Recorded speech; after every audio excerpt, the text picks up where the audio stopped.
Evening, everybody. Welcome to Arcam. I'm your host, Ryan, and thank you for tuning in today. So it seems like we got off to a little bit of a delay, so I apologize about that. Something was happening as I was launching Rumble Studio, and it was not posting my stream. So that's fun. But anyway, we got a packed show for you today. So today we're going to be talking about a recent OnlyFans prostitute who has converted to Christianity. We're going to be talking about a Mardi Gras event featuring a handful of white girls dancing that has caused quite a bit of controversy. And we're also going to be talking about the Willy Wonka experience from hell. So yeah, we got a packed show for you today, guys. So I really look forward to getting into it, and I think I, I think we got some good topics to cover. So let's just get into this. So I don't know if you guys remember, but from a couple weeks ago, I did a show talking about the red pill community, and specifically, I mentioned a man by the name of Myron Gaines. If you are unfamiliar with Myron, he is one of the hosts of the Fresh and Fit podcast. And he said some stuff that rubbed me the wrong way. So he is one of these guys that, basically has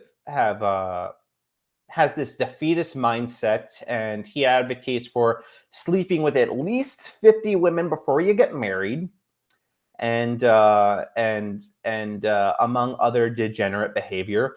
But there was a tweet that he made that I want to talk about briefly because it ties into this story of this OnlyFans girl. So this is the tweet.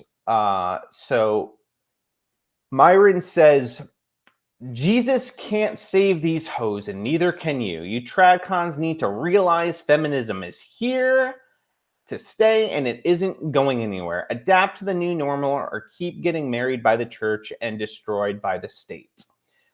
So it's this part right here, this Jesus can't save these hoes, and neither can you, that I really want to focus in on. Because my immediate reaction was, how dare you? How dare you call into question what God can and cannot do? He is God. He can save anyone. There is nobody that is beyond his reach. There is nobody he cannot save, including him. Including Myron. God can redeem anybody. And this story that I'm about to share with you guys is a good reminder of that. And I feel, let's just, I'm going to show you this reel real quick, or video real quick, and then we'll talk a little bit more about it. Wait, your biggest fantasy is not even cheat. My biggest. It's like one of my fantasies. Oh, singing, oh, oh, oh, my God did not fail. That's my story, my testimony. So, for those of you who may be unfamiliar with this, I don't know how you're not, but this woman has made the rounds on the internet. She is an OnlyFans prostitute, and she has been seen on the whatever podcast acting wild, and she is one of those people that I've seen her videos going around and just being like, oh man, like things are really bad right now. And I feel like God saw her and saw this situation happening with the red pill and said, oh, you think I can't? You think I can't? Watch me. Watch me reach her. Watch me save her. Watch me save these women. Because there is nobody that is outside of my reach. And he came in and he turned this girl's life upside down. and pulled her out of this hole that she is in and redeemed her. And I think it is remarkably beautiful. God can save these women. God can reach OnlyFans models, and he can even reach people like Myron, who call into question his power. And one of the cool things that God can do is he can use these women's stories, turn them around, and work them together for good. And my hope and my prayer for this woman is that God uses her to get a hold of more people in this industry, and to start using her to pull down the lies these women have been told, and to show them that they can have value in something beyond just selling themselves to people. That they were bought with a price. God can do incredible things. He can do beyond what we could ever possibly imagine. And I just think that this story is a good testimony to silence the haters, silence the doubters, and show God's healing power, to show what God can do, where he can pull her from this into this, a woman who is coming alive through the power of the gospel. And I just think that is so good. And, you know, another thing that happened with this is that people are calling into question the legitimacy of her conversion. There's like a meme that goes around, basically, you know, saying, oh, when women are all used up, then suddenly they find Jesus. Well, I don't know about that. And I don't, and it's not my place to judge whether she's saved or not. I don't know if her conversion experience was authentic or not. Looks pretty authentic to me. But this is something that only time will tell. And we'll know by the fruit that she produces. And some people are expecting her to turn everything around just instantly. Tear down all of her old videos, delete all of her old posts. Give the girl some time. Have a little bit of grace. And some of the same Christians that don't have any grace for her are saying, she still has her Instagram photos up. She still has OnlyFans up. Some of those very same Christians are struggling with sins they should have given up years ago. And then you have the audacity to call into question the legitimacy of her salvation experience. No. You don't get to judge whether she's saved or not. That judgment rests squarely with God. Now we can deduce, maybe as she goes on later, we can start to maybe call that into question if she's not producing any fruit. But that takes time. Right now, this girl doesn't need your judgment. She doesn't need you calling into question the experience that she had. She needs you to pray for her. She needs you to drop your stones for a second and pray for her. And pray that the good work that God has started in her, he will finish. And pray beyond that he uses this girl in profound ways to reach people for his kingdom. Because that's what she needs. And I'm one where I do, sometimes question the legitimacy of people's faiths, but usually these are Christians who have been saved for a long time, where they claim Christ, and they've been claiming Christ, but their actions don't align with it. Not new converts. New converts, I give them the benefit of the doubt because This faith walk is a process. Sanctification is a process. It doesn't happen instantaneously for everybody.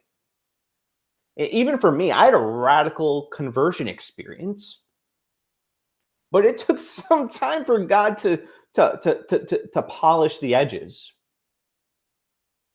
to work out some of the problems that I had. It didn't happen overnight.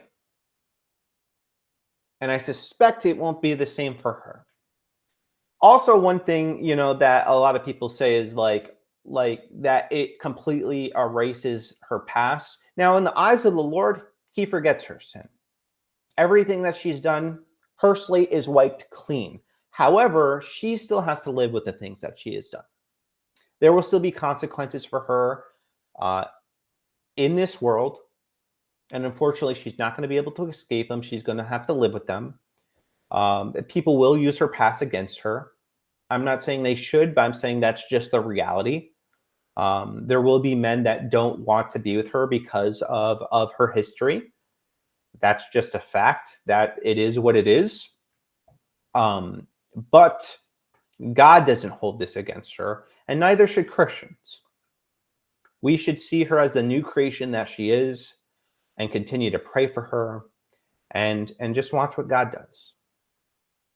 I think this is a tremendous victory. I do think this is a way, a little dig from God at the red pill community, and I'm here for it. I love this kind of stuff, and I hope to see more of it. I really do.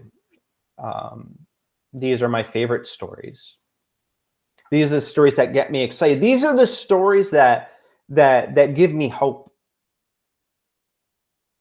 Because a lot of you guys recognize this girl, and she's actually kind of one of the most pronounced people in my mind when I see this toxic porn culture. She was one of the most prominent people, and to see her post this, to see her share this, it's just awesome. It just shows you that nobody is out of God's reach.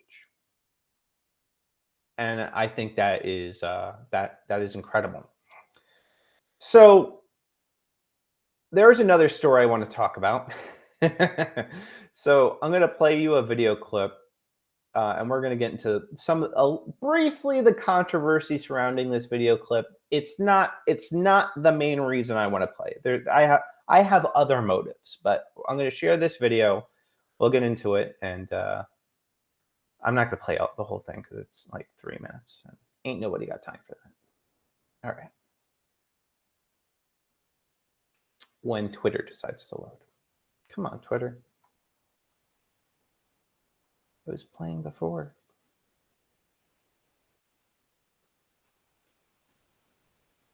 It's all wrong you think. Go ahead and join in with them ladies. Join our song.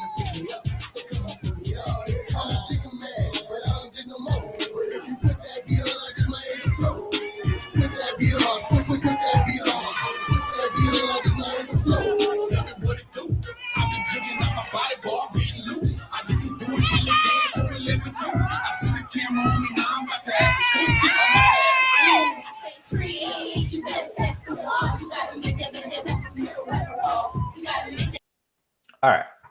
So this video has actually caused quite a bit of controversy in conservative Twitter. So there are some people that, this headline, why don't men want Western women? Then he points to this video.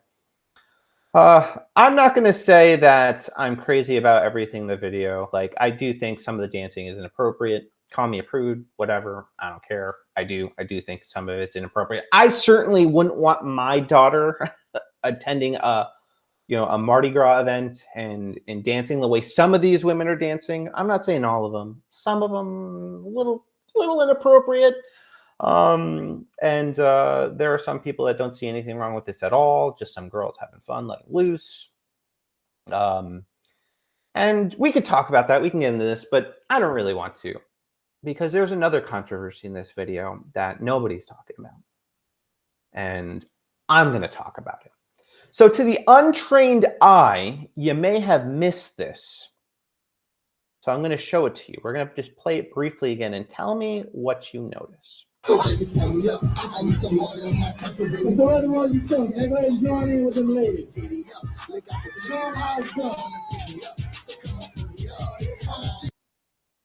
Did you see it? The Stanley Cups. All of these women have Stanley Cups. It's insane. And nobody's talking about this psyop to get people to buy Stanley Cups. And I started to think, why this video? Why now? What's really going on? And it gets crazy. So I found this article. Maker of Stanley Cups being sued due to lead contamination concerns. So obviously this video is a psyop to get us to focus on buying more Stanley Cups to cover up for how Stanley Cups contribute to lead contamination. Yeah. Real horrific stuff here. I legitimately do not get the craze with these cups. I just don't. But so many of the women have them. I just cannot believe it. I swear everybody was noticing the dancing. I legitimately wasn't. I just noticed these Stanley Cups. All of them have them. There's so many of them. Look. Stanley Cup. Stanley Cup. More Stanley Cups. It's insane. it's insane. You know, and the Stanley Cups came out of nowhere. The only thing I remember about, or I guess the only prominent thing that comes to mind, is that I remember seeing a vehicle of a car that was engulfed in flames and burned down. And the only thing that survived was a Stanley Cup. And I just thought, and ever since I saw that video, it's like they have taken over. I mean, people are camp out outside to get these mugs. They legit do. That's great. It's just a mug. It's just a cup. That gives you lead contamination. Wild to me. just wild to me. So yeah, I thought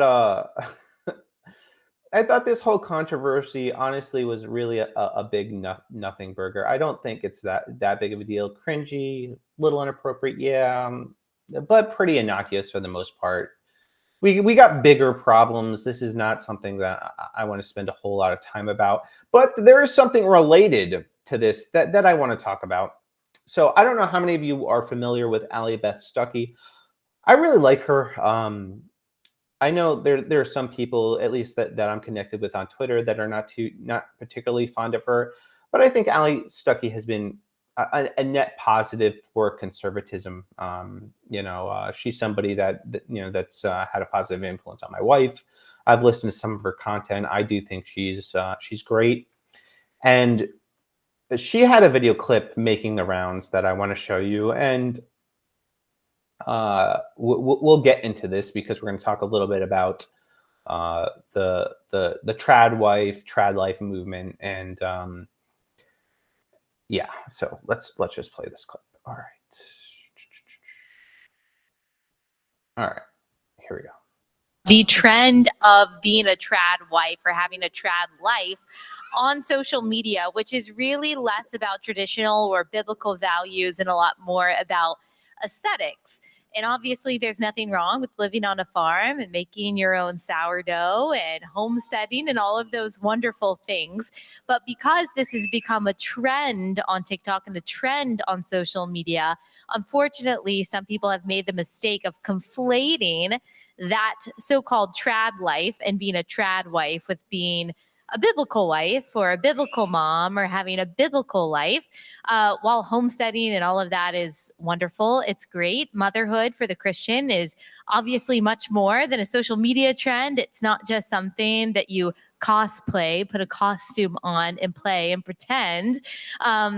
It's not just an aesthetic, it is a calling by God. And there are biblical standards, of course, that women are called to, but it is they're not standards that are set by social media. They're not standards that are set by a TikTok trend. They're not standards set by whatever social media influencer you follow that says, in order to be a good mom, you have to make your own sourdough. That's a wonderful thing, but you can be a great and biblical wife and mom without doing some of those things, which is good news for me because I like to buy my sourdough.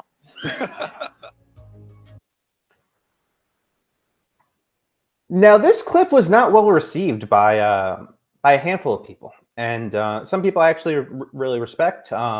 They took issue with it, and I first watched it. I genuinely did not see anything wrong with anything that she said. I think, if you're,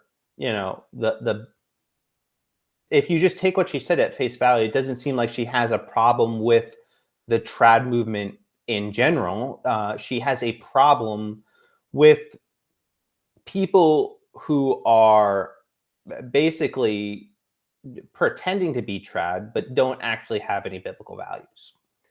So, basically she has like her contention is like with the Dylan Mulvaney's of the trad movement, people that aren't actually trad but are pretending to be, and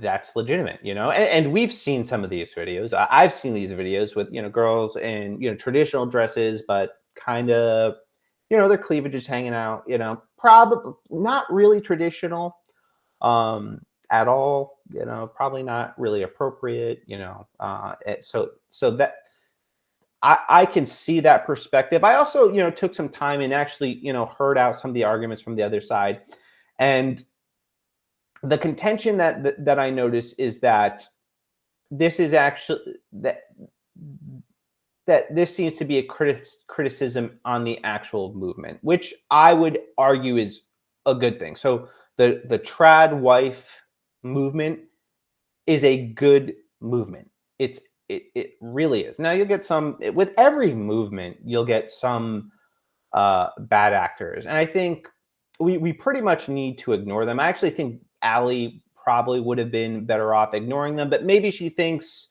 or maybe even she personally feels like when you see videos of these women making sourdough bread, maybe they feel a little bit of shame that they're not able to do this.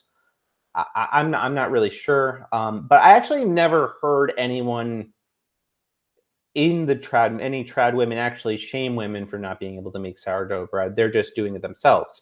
But there also is no shame if you're not able to do that. Obviously, it is what it is. But I do think the dogpiling on her was completely unnecessary. I do think she's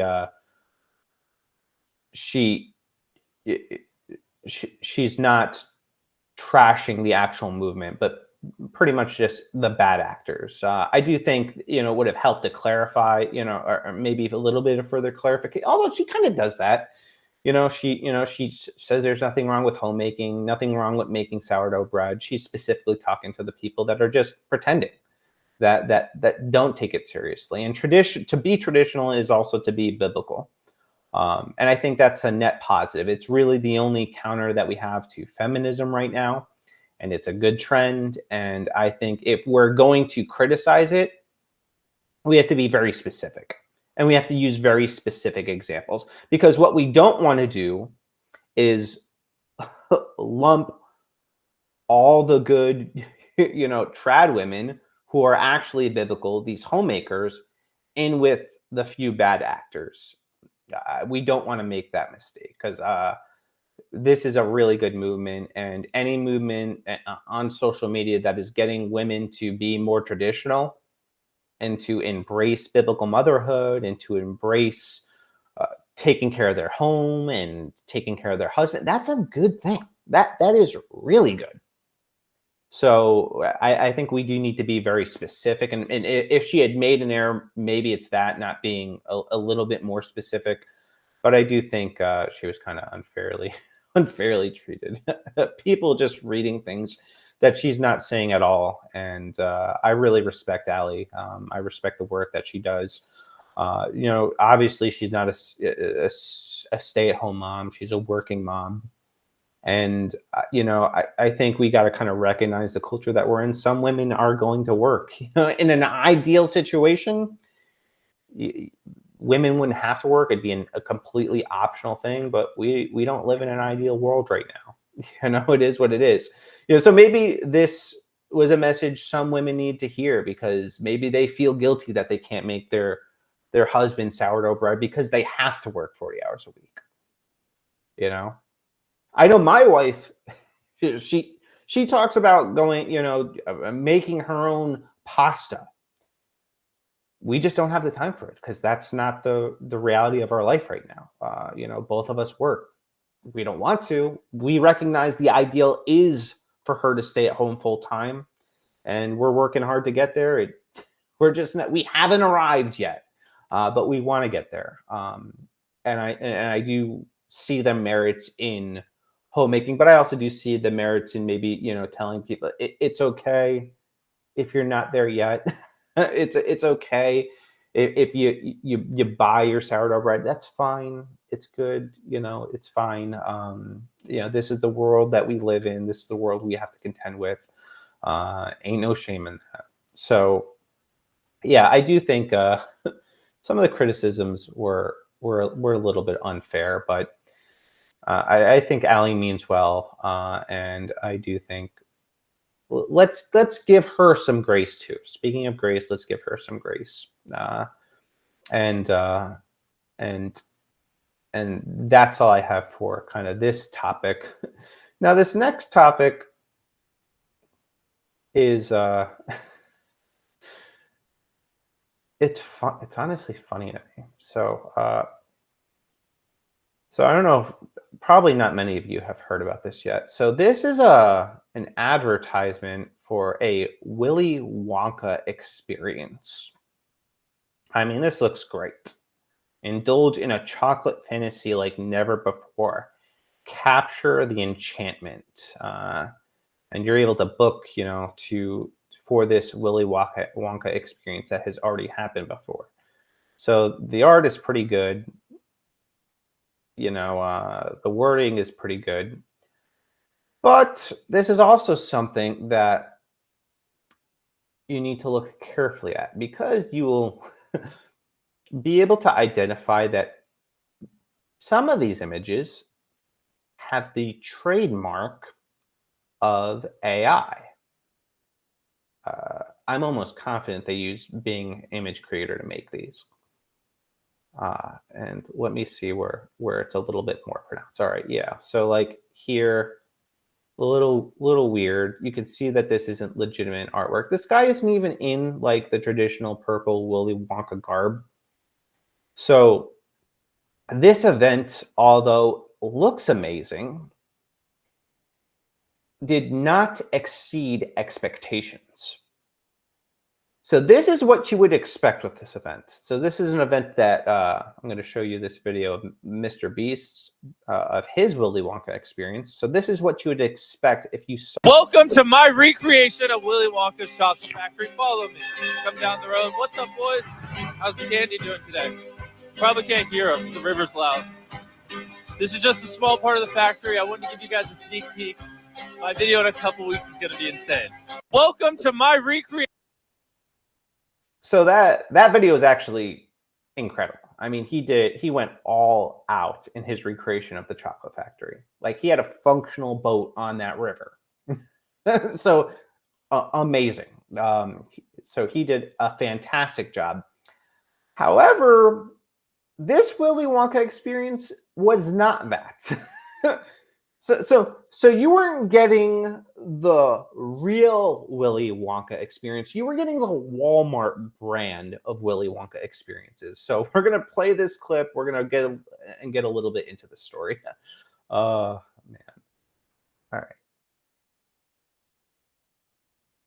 A world of pure imagination gone wrong.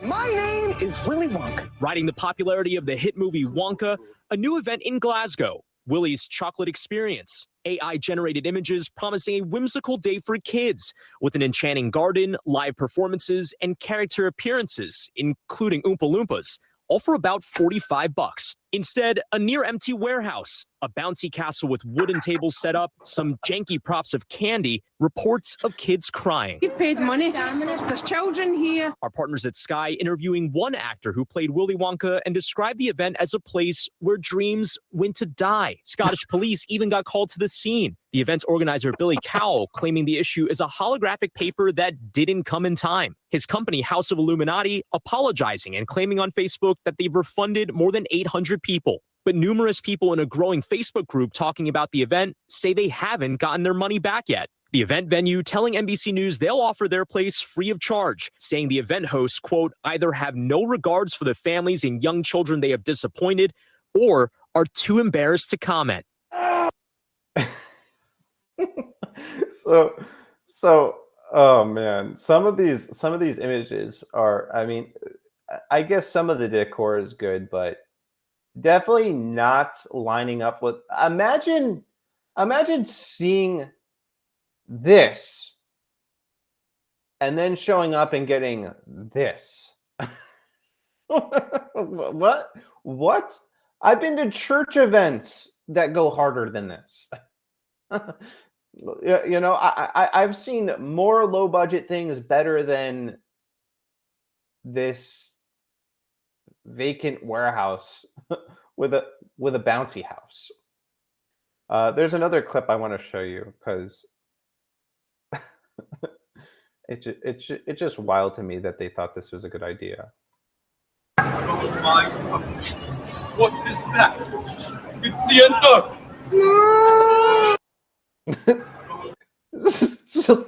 So they had this creepy monster looking things popping out of mirrors and scaring children at the event.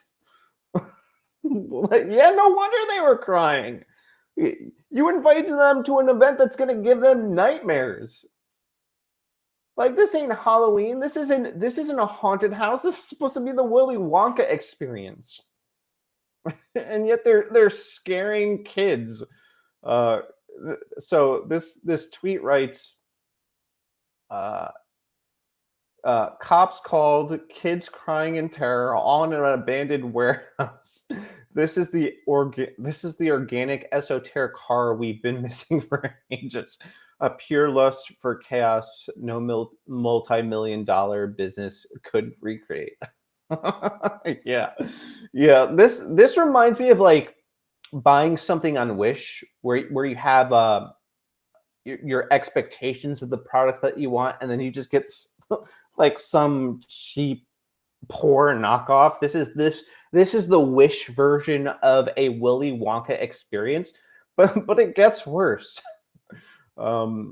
So they so in addition to being able to experience being terrified and horrified and get a bouncy house, you can also buy meth there. You have Oompa Loompas who deal meth. So yeah, this looks like a straight up like a meth dealer. So yeah, I think this is a huge L for this company, and I hope they refund these people every single dollar for creating this epic failure of an event, because it is truly astonishing that they thought that they should continue on with this event. Also, I am kind of getting tired of like AI. Like, if you have the means to, hire somebody to produce some images, do that. Because the AI images are a little, misleading. I mean, that based on that initial AI image, you would have thought like, this event's going to be great. It's going to be wonderful. And then you show up and you're getting dealt meth by an Oompa Loompa. Not ideal. No, not ideal at all. And then your kids are leaving that event with nightmares because you're scaring them. Even though the person dressed as Willy Wonka had a problem with this event, and he didn't even look like Willy Wonka. He had a coat on, but it wasn't a purple coat like Willy Wonka. So just an epic fail for the entire event. Yeah, I hope they make right on this, because I think this was absolutely wild, and it definitely needed to be talked about. So that's it. That's going to be it for tonight. I am going to do another live show tomorrow, and I think another one on Friday, because I just had so much stuff that I wanted to talk about that I cannot fit it all in one show. So this might be the start of me doing more shows. So I will definitely be going live tomorrow at 9. And then again on Friday. Friday, I'm going to try to keep the show a little bit more faith-based. And we're going to be talking about basically charlatan pastors. I've had enough of them. I have had enough. And I need to start bringing some of these false prophets, these wolves, into the light. Because there's so many people that are just so bought into some of what they're doing. And for some, and maybe it's a correction to some of the people that might be watching this, like, some of these people have really bad intentions. So we'll get into that. We're going to be talking about Michael Todd. We're going to be talking about Kenneth Copeland. And there's one other person that we're going to talk about. Anyway, we got a lot to cover. So that'll be Friday. I'll be talking about that. And then we'll be back, obviously, Wednesday with a regular show. But I will spend tomorrow covering some news, Friday faith-based, and then next Wednesday, business as usual. But I am really enjoying these streams, guys. I hope you are too. If you do enjoy the content that I'm producing, please like, subscribe, do all the things. Help me grow this thing. Let me know what you think. If you ever have story ideas, send them my way. I definitely want to cover them, and I will cover them. It just might not be all in one show. I'm probably going to start breaking it up. But anyway, I appreciate every single one of you, and I hope you guys have a blessed night. Oh, and one more thing. Legitimately pray for the girl that we talked about at the very beginning of the show, the OnlyFans model that converted. Keep her in your prayers. Pray that God finishes the good work that he started in her. Pray that he uses her to reach other women in the porn industry. We need revival to happen there. We need to pull women out of there. And pray for the men too that may be watching some of this content, that God removes the scales from their eyes and shows them what they're doing is wrong and what they're supporting is wrong. And I will certainly be praying for her, and that this industry ultimately comes collapsing to the ground, because I do believe that our God is bigger than anything in this world that we'll ever face. He's bigger than pornography. He's bigger than sin. And there is nobody that is out of his reach. And that should fill you with a lot of encouragement. Anyway, I appreciate you guys. Have a blessed night. Deuces.